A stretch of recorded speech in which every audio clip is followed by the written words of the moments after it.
നമസ്കാരം. കഴിഞ്ഞ ദിവസം നടന്ന ട്രംപ് മംദാനി കൂടിക്കാഴ്ച എല്ലാവരും വാതോരാതെ ആവോളം പുകഴ്ത്തിയാണ്. എന്നാൽ ആ കൂടിക്കാഴ്ചയെ നിഴലിച്ചത് ജന്മി കുടിയാൻ വ്യവസ്ഥയാണ്. ഇരുവരെയും കൂടിക്കാഴ്ച സംബന്ധിച്ച ഫോട്ടോ പുറത്തു വന്നപ്പോഴേ ഇത് വ്യക്തമായ കാര്യമാണ്. ട്രംപ് ഇരിക്കുന്നതാകട്ടെ രാജകീയമായി, മംദാനി ആകട്ടെ ഓച്ചാനിച്ചു നിൽക്കുന്നു. ശരിക്കും മംദാനി അമേരിക്കയിൽ വിപ്ലവം സൃഷ്ടിക്കാൻ എത്തുകയും മംദാനിയെ പാട്ടിലാക്കുകയും ചെയ്തിരിക്കുകയാണ് ട്രംപ്. മംദാനിയുടെ രംഗപ്രവേശന സമയത്ത് ഇരുവരും കടുത്ത വാക്കേറ്റമാണ് കാഴ്ചവെച്ചത്. എന്നാൽ ഇതിനെല്ലാം വിരാമം ഇട്ടുകൊണ്ടായിരുന്നു ഇരുവരുടെയും കൂടിക്കാഴ്ച. രാഷ്ട്രീയ നിരീക്ഷകരും നിയമനിർമ്മാതാക്കളുമെല്ലാം സാധാരണ ജനങ്ങളും ഒരുപോലെ അത്ഭുതപ്പെടുത്തിയാണ് ഈ സംഭവത്തെ നിരീക്ഷിച്ചത്. ഇമിഗ്രേഷൻ, സാമ്പത്തിക നയം തുടങ്ങിയ അനേകം വിഷയങ്ങളിൽ പരസ്പരം കടുത്ത വിമർശനം നടത്തിയിരുന്ന മംദാനിയും ട്രംപും നേരെ കണ്ടപ്പോൾ അതിശയകരമായ ഹൃദയപൂർവ്വം ഇടപെടുന്നത് തന്നെ ഏറ്റവും ശ്രദ്ധേയമായി. സോഷ്യൽ മീഡിയയിൽ വൈറലായ വീഡിയോയിൽ ട്രംപ് പൂർവ്വ വൈരങ്ങൾ ഒന്നുമില്ലെന്നു പോലെ മംദാനിയെ പരിരക്ഷിക്കുന്ന രീതിയിലായിരുന്നു സംസാരിക്കുന്നത് കാണാം. ഒരിക്കലും 100% കമ്മ്യൂണിസ്റ്റ്, ലൂണാസ്റ്റിക്, ടോട്ടൽ നട്ട്സ് ജോബ് തുടങ്ങിയ വിശേഷണങ്ങൾ നൽകിയ നേതാവിനെ കുറിച്ച് ട്രംപ് പൂർണ്ണമായും വ്യത്യസ്തമായ ഭാഷയിലാണ് സംസാരിച്ചത്. മംദാനിയെ കുറിച്ച് തന്റെ വിലയിരുത്തൽ മാറിയതായും പല കൺസർവേറ്റീവുകളെയും മംദാനി അതിശയിപ്പിക്കുന്നു എന്ന് വിശ്വസിക്കുന്നു എന്നാണ് ട്രംപ് വ്യക്തമാക്കിയത്. നമുക്ക് കരുതുന്നതിലും കൂടുതൽ പൊതു കാര്യങ്ങളുണ്ട്. ഈ നഗരം നല്ലതാകണമെന്ന ഒരു ലക്ഷ്യം നമുക്ക് ഇരുവർക്കുമുണ്ട്. അപ്പോ പക്ഷം രണ്ടും ഒന്നായി. അവൻ വിജയിച്ചാൽ ഞാൻ കൂടുതൽ സന്തോഷിക്കുമെന്നായിരുന്നു ട്രംപിന്റെ അവിശ്വസനീയമായ നിരീക്ഷണം. പഴയ പ്രസ്താവനകളെ കുറിച്ച് ചോദിക്കുമ്പോൾ മംദാനിയെ രക്ഷിക്കാൻ പോലും ട്രംപ് മുന്നോട്ട് വന്നു.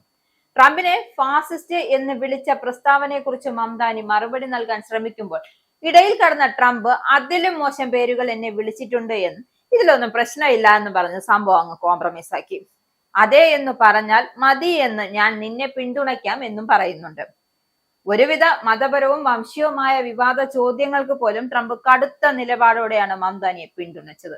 മംദാനി ജിഹാദിയാണോ എന്ന ഒരു മാധ്യമ പ്രവർത്തകൻ ചോദിച്ചപ്പോൾ അല്ല, അദ്ദേഹം വളരെ യുക്തിസഹനായ നേതാവ് എന്നായിരുന്നു ട്രംപിന്റെ മറുപടി.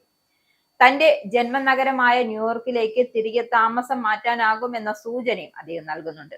കൂടിക്കാഴ്ച പ്രതീക്ഷിച്ചതിൽ നിന്നും വേറിട്ടതായിരുന്നു എന്നാണ് മംദാനി പ്രതികരിച്ചത്. നിരവധി വ്യത്യാസങ്ങൾ ഉണ്ടായിരിക്കുമ്പോഴും അവയെ ഒഴിവാക്കി പൊതുവായ ലക്ഷ്യങ്ങൾക്കാണ് പ്രസിഡന്റ് ഊന്നൽ നൽകിയതെന്നും അത് വിലമതിക്കുന്നതാണ് എന്നാണ് മംദാനിയുടെ പക്ഷം. ന്യൂയോർക്കിന്റെ ക്ഷേമത്തിനായുള്ള സംയുക്ത പ്രവർത്തനത്തിന്റെ സാധ്യതകളാണ് മംദാനിയുടെ പ്രസ്താവനയിൽ നിഴലിച്ചത്. അതേസമയം രാഷ്ട്രീയ വേദികളിൽ സജീവരായ ഇവർ ഈ രംഗങ്ങൾ കാണുമ്പോൾ പൂർണ്ണമായും ഞെട്ടിക്കുന്ന നിലയിലാണ്. ഇവിടെ സംഭവിച്ചത് ശരിക്കും എന്താണ് എന്ന് ചോദിച്ചാണ് ഡെമോക്രാറ്റിക്കൽ പ്രതിനിധിയായ റഷീദ് തലവ സോഷ്യൽ മീഡിയയിൽ പ്രതികരിച്ചത്. റിപ്പബ്ലിക്കൻ പ്രതിനിധി നിക്കോൾ മലിയോട്ടോക്കസ് ഈ ദൃശ്യങ്ങളെ ബ്രോമൻസ് എന്ന് വിശേഷിക്കുകയും വീക്ഷിക്കുകയും ചെയ്തു. ട്രംപ് മുമ്പ് നൽകിയ ന്യൂയോർക്ക് ഫെഡറൽ ഇടപെടലിന്റെ ഭീഷണി ഇപ്പോൾ പൂർണ്ണമായി മാറിയേക്കാമെന്ന വിലയിരുത്തലുകളും ഉയർന്നു വരുന്നുണ്ട്.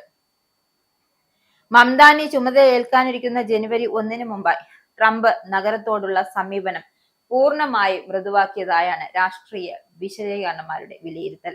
ഇവിടെ നടക്കുന്ന രാഷ്ട്രീയ ചർച്ചകൾക്ക് സമകാലികമായ സോഷ്യൽ മീഡിയ പൊട്ടിത്തെറിച്ചു. ഇരുവരും തമ്മിലുള്ള സൗഹൃദ നിമിഷങ്ങളെ പരിഹസിക്കുന്ന മീമുകളും കമന്റുകളും ആയിരങ്ങളാണ് പ്രചരിപ്പിക്കുന്നത്.